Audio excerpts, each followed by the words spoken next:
Assalamualaikum warahmatullahi wabarakatuh.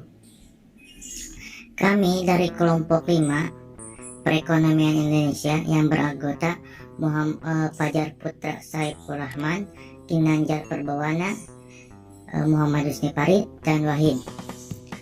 Kami akan menerangkan tentang neraca pembayaran internasional. Pembahasan yang akan dibacakan pengertian neraca pembayaran, tujuan, faktor-faktor, dan kegunaan neraca pembayaran. Pengertian neraca pembayaran internasional adalah suatu catatan yang disusun secara sistematis tentang seluruh transaksi ekonomi yang meliputi perdagangan barang, jasa, transfer keuangan, dan moneter antara penduduk residen suatu negara dan penduduk luar negeri rest of the world untuk suatu periode waktu tertentu, biasanya 1 tahun. Kegunaan neraca pembayaran: 1.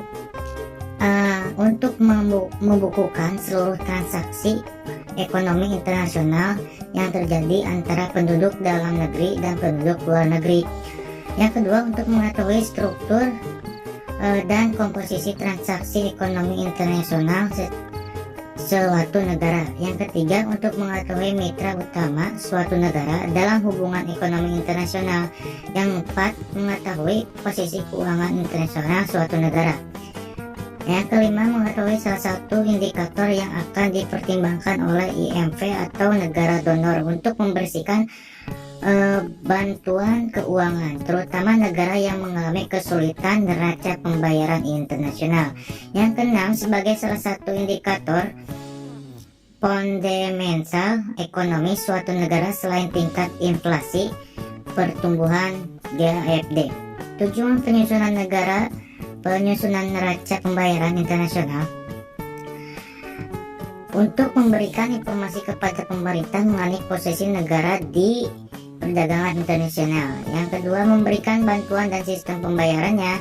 Yang ketiga, memberikan bantuan kepada pemerintah dalam menetapkan kebijakan moneter dan fiskal, dan memberikan keterangan kepada pemerintah di dalam menetapkan berbagai kewajiban perekonomian nasional seperti ekspor, impor, lalu lintas moneter, serta produksi, dan membantu pemerintah dalam mengambil keputusan dalam bidang politik, perdagangan, dan urusan pembayaran moneter. Faktor-faktor yang menimbulkan ketidakseimbangan neraca pembayaran internasional: yang pertama, perubahan tingkat harga di dalam negeri. Yang kedua, struktur produksi suatu negara.